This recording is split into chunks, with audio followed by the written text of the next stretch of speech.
Good afternoon. This is Akashvani and I am Valsa Williams with the Midday News.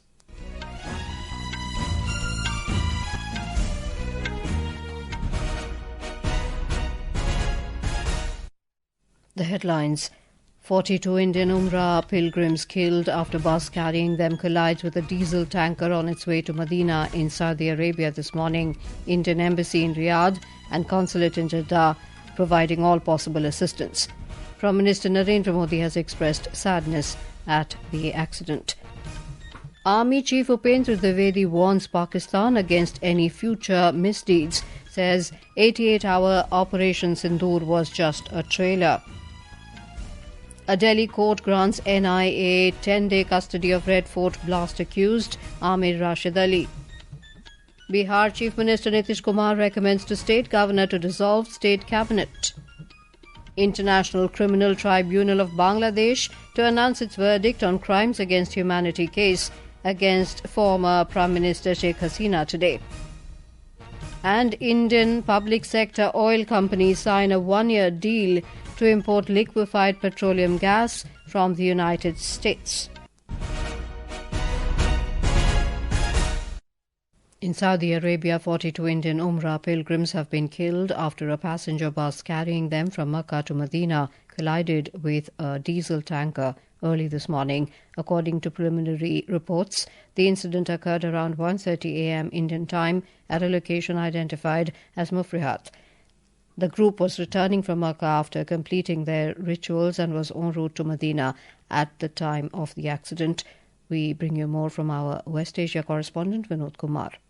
The bus was transporting 45 passengers, 43 Umrah pilgrims and 2 local facilitators when it crashed at a location called Murafat between Badr and Madinah at around 11 p.m. Saudi Arabia time. The bus had just left Mecca after the pilgrims completed their Umrah. Upon impact with the diesel tanker, the bus immediately caught fire. It is reported that among the casualties are 20 women and 11 children. All the deceased are from Hyderabad. There is one lone survivor, a 25-year-old, who is currently receiving medical treatment. Saudi civil defense teams arrived at the scene and extinguished the flames, but the intensity of the fire has left the bodies charred beyond recognition. Indian ambassador to Saudi Arabia, Suhail Aziz Khan, is personally monitoring the situation. The ambassador is coordinating with the local Saudi authorities and with the government of Telangana. The Embassy of India is in contact with the Saudi Ministry of Hajj and Umrah. The victims are currently in 4 hospitals across Madinah: Saudi German Hospital, King Fahd Hospital, Mikat Hospital and Prince Sultan Military Hospital. Indian diplomatic staff have been deployed at 4 locations to provide assistance and support. Vinod Kumar for Akashvani News from Dubai. The Consulate General of India in Jeddah has issued helpline numbers in view of the tragic bus accident. In a social media post, the consulate informed that a 24/7 control room has been set up in the premises. The helpline numbers are 800-244-0003, 012-261-4093, 012-661-4276, 055-612-2301. I repeat the helpline numbers: 800-244-0003, 012-261-4093, 012-661-4276 and 055-612-2301.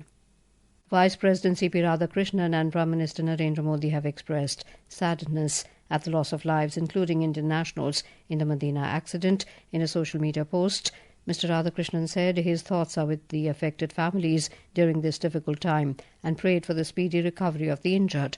Prime Minister Modi said his thoughts are with the families who have lost their loved ones and also prayed for the swift recovery of the injured. External Affairs Minister Dr. S. Jaishankar has also expressed grief over the accident. Telangana Chief Minister A. Revant Reddy expressed deep shock over the accident. In a release, the Chief Minister said initial reports indicate that many of the passengers in the bus hailed from Hyderabad. He instructed the State Chief Secretary and DGP to find out the details of the victims in the bus accident. A control room has been set up in the State Secretariat in Hyderabad with the numbers 917997959754 and 99129195545. In addition, a control room has also been set up at Telangana Bhavan in Delhi. The contact numbers are 98719 99044, 99583222143 and 96437 23157. Army Chief General Upendra Dwivedi has said Operation Sindoor was just a trailer which ended in 88 hours. He said India is prepared for any circumstances in future. General Dwivedi said if Pakistan ever did a misdeed, the Indian Armed Forces will teach the neighbouring nation how to behave responsibly with India. The Army Chief said that state-sponsored terrorism is a concern for India because it always talks about progress and development. Addressing a curtain raiser of the Chanakya Defence Dialogue 2025 in New Delhi, General Dwivedi said there has been a significant decline in terrorist activity in Jammu and Kashmir. Terrorism has come down a lot. This time, around 31 terrorists have been killed, of which 61% are Pakistani terrorists. If you look at all the statistics, there is a change in Jammu and Kashmir. A Delhi court today sent Amir Rashid Ali, an accused in the Red Fort blast case, to 10 days custody of the National Investigation Agency (NIA). A resident of Kashmir, Ali is accused of conspiring with Umar Muhammad Nabi. He was produced before the principal district and sessions judge.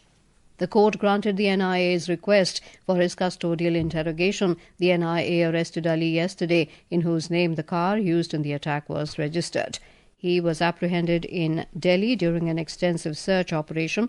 The investigation is ongoing. The NIA is coordinating with Delhi Police, Jammu and Kashmir Police, Haryana Police, Uttar Pradesh Police and several central agencies as it continues its probe across multiple states. This is Akashvani giving you the news. For quick news updates round the clock, follow us on our X handle at AIR News Alerts, and for details of stories and more, log on to our website www.newsonair.gov.in and download News on AIR app. Welcome back to the Midday News. In Bihar, the state cabinet under the chairmanship of Chief Minister Nitish Kumar today recommended dissolving the cabinet of the outgoing NDA government. The recommendation was made to dissolve the current government's cabinet from the 19th of November. After the last cabinet meeting of the present government, Chief Minister Nitish Kumar visited Raj Bhavan and handed over a letter to Governor Arif Mohammed Khan conveying the cabinet's decision to dissolve it. After this, Chief Minister Nitish Kumar will attend the Janata Dal United Legislature Party meeting. Nitish Kumar is likely to be unanimously elected as the Legislature Party leader. We have more from our correspondent. In Bihar, the swearing-in ceremony of the new government will take place on 20th November at the historic Gandhi Maidan in Patna. Preparations for the swearing-in ceremony have started. Security around Gandhi Maidan has been tightened in view of the function. Tomorrow, the NDA Legislative Party will meet, in which Chief Minister Nitish Kumar is likely to be elected as its leader. Only after this will the newly elected legislative leader of the NDA will stake claim to form the government and submit the list of supporting MLAs to the governor. Dharmendra Kumar Rai, Akashvani News, Patna. The meeting of the Northern Zonal Council is underway at Faridabad in Haryana. Union Home Minister Amit Shah is chairing the meeting. Chief Minister of Rajasthan Bhajan Lal Sharma, Punjab CM Bhagwant Mann, Haryana CM Naib Singh Saini, Himachal Pradesh CM Sukhvinder Singh Sukhu, Lieutenant Governor of Jammu and Kashmir Manoj Sinha, Lieutenant Governor of Delhi Vinay Kumar Saxena, Chief Minister of Jammu and Kashmir Umar Abdullah, Delhi CM Rekha Gupta and senior officials are participating in the meeting. A moment of silence was observed in the meeting to pay tribute to the victims of the Delhi Red Fort blast. Coordination among the state governments, water sharing issues and development work is expected to be discussed in the meeting. In Bangladesh, the International Crimes Tribunal is now pronouncing the verdict in the high-profile crimes against humanity case involving former Prime Minister Sheikh Hasina and two of her close aides. Additional forces from the Border Guard Bangladesh Rapid Action Battalion and the Army have been deployed around the tribunal premises. The charges against Hasina originate from the student-led uprising of July-August last year, during which prosecutors alleged the then Awami League government carried out a violent suppression of protesters. Along with Hasina, the tribunal is trying former Home Minister Saduzzaman Khan Kamal and ex-police chief Chaudhry Abdullah Al-Mamoon, who has since turned state witness. Hasina and Kamal are being tried in absentia after fleeing the country in the wake of the unrest. Al-Mamoon, who remains in custody, has reportedly given detailed testimony describing how alleged directives from top officials were executed.